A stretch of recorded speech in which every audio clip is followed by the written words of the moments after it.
날씨는 연일 찜통더위가 기승인데 경기는 날이 갈수록 얼어붙고 있습니다.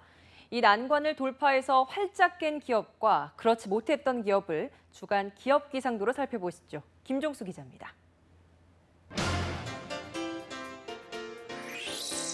한 주 기업 뉴스 리뷰 주간 기업 기상도입니다. 기업들의 여름나기가 갈수록 힘들어지고 있습니다. 날씨 문제가 아니라 수사에, 파업에 악재가 한둘이 아닙니다. 하지만 우리 기업들이 이 겨박재를 헤쳐나가기를 응원하면서 오늘도 맑은 기업부터 시작합니다. 먼저 수주 가뭄에 시달리던 삼성중공업입니다. 뒤늦은 올해 마수거리가 대박이었습니다. 이 회사 올해 상반기 내내 수주 제로였습니다. 이번에는 이탈리아에서 발주한 부유식, 액화 천연가스 생산 설비 입찰에 외국 회사와 한 팀을 만들어 응찰했습니다. 결과는 총 사업 54억 달러 중 25억 달러, 우리 돈 2조 8천억 원짜리 사업을 따낸 것이었습니다. 해양 플랜트 때문에 적자 내고 힘들어졌는데 또 플랜트냐고요? 경험 부족 탓에 실패했다고 바로 버릴 게 아니라 실패를 교훈 삼아 잘 다듬으면 금맥이 될 수도 있습니다. 이번엔 현대상선입니다. 배 빌린값 내리는 협상 어렵게 성사시키더니 이제 선주들이 회생 가능성을 더 높게 보기 시작했습니다. 이 회사가 선주들과 타결한 협상의 결론은 용선료 인하분 40%를 주식으로 준다는 것이었습니다. 그런데 현대상선이 낸 증권신고서를 보니 선주들이 40%가 아니라 51%를 주식으로 바꾸기로 했습니다. 내린 용선료 전액을 주식으로 달라는 곳도 있었답니다. 정상화 실패하면 휴지 조각 될 주식을 합의보다 더 달라고 한 것은 무엇을 뜻하겠습니까? 현대상선이 빠른 정상화로 기대에 부응해 주기를 바라겠습니다. 이제 흐림 기업으로 넘어갑니다. 먼저 SK텔레콤, CJ헬로비전입니다. 두 회사 간 인수합병을 공정거래위원회가 최종 불허했습니다. 합병하면 CJ헬로비전 방송구역 23곳 중 대부분이 독점이 돼 보완 조치를 해도 유료 방송 독점력이 줄지 않는다는 게 공정위 논리입니다. 전국 단위 점유율은 30%대라 독점이 아니라는 두 회사 주장은 안 통했습니다. CJ가 점유율이 높은 방송구역에서 낮은 쪽보다 더 비싼 요금을 받는다는 점이 발목을 잡았습니다.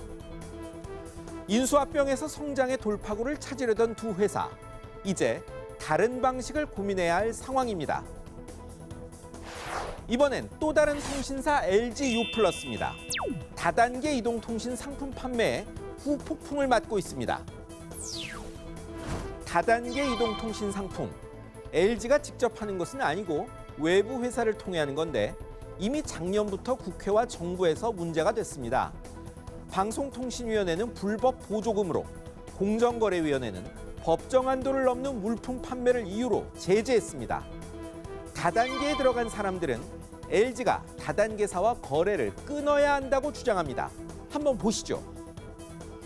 가입만 해도 월 100만 원에서 300만 원까지 벌 수 있다. 그 가문이설에 제가 조연욱이 돼가지고 89만 원짜리 핸드폰을 구입을 했습니다. 이런 식으로 가입자를 확보하고 수익 창출을 한다는 것은 이건 정도 경영도 아니고. 3위 회사로서 당장의 가입자 확보가 급할 겁니다. 하지만 더 길게 볼 필요가 있다는 게 저희 기상도 생각입니다. 이번엔 노사 정면 충돌 위기인 은행권입니다. 노조가 성과 연봉제에 반대해 총파업을 결의했습니다. 정부가 밀고 은행 경영진이 나선 성과 연봉제, 동일 직급의 격차가 최고 40%까지 나도록 설계됐습니다. 노조는 제도 자체에도 반대하는데 격차마저 국책은행보다 더 커지자 95% 찬성으로 파업을 결의했습니다. 저금리의 이익 내기는 힘들어지고 구조조정의 부실 채권도 느는데 타협점 찾기가 그리도 어려울까요?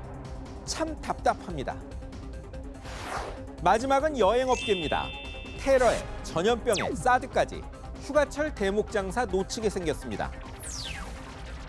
매년 해외 여행객 신기록에 들어오는 중국 관광객 늘어난 지난 몇 년은 좋은 시절이었습니다. 그런데 불황도 모자라 테러니, 직하니 하는 악재에 예약 취소 늘고 집에서 휴가 보낸다는 스테이케이션이란 말까지 유행합니다. 여기에 사드 배치로 유커 발길 끊어지지는 않을지 이중고에 빠졌습니다. 산이 있으면 골도 있는 법 아니겠습니까? 어려움 닥치면 헤쳐나가는 게 경영의 본질입니다. 경기 한번 살려보려 6월 한국은행의 금리 인하에 이어 정부가 추가 경정 예산 11조 원을 마련했습니다. 모두 기업들이 삼복더위를 헤쳐나갈 보약이 되기를 기대합니다. 지금까지 주간 기업 기상도였습니다.